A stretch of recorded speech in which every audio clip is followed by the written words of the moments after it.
Could Oregon become the first legislature to have both chambers tied? Well, the quick and easy answer is yes, it could be.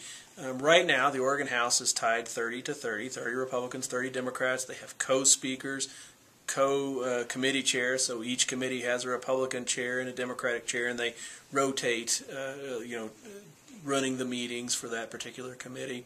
The Oregon Senate is also very close, currently controlled by Democrats with 16 Democratic senators in Oregon and 14 Republican senators in Oregon. So if the Republicans were to just gain one seat, you'd have a 15-15 Senate in Oregon, and the Democrats, if the House were to stay tied, then obviously you still have a tied House.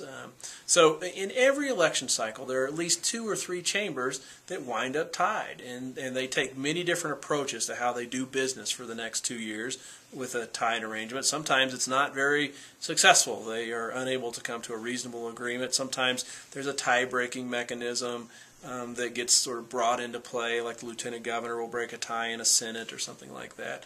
And sometimes they don't have that kind of mechanism, so they have to figure out, all right, we've been thrown into this lot together, let's see if we can work together and make this thing happen and do the best for the people of our state, and that's what they did in Oregon.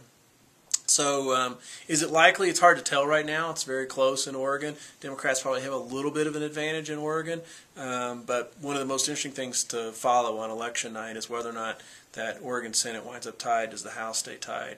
And would we have the first tied legislature, both chambers, in as far back as we know, back to, again, to Reconstruction times?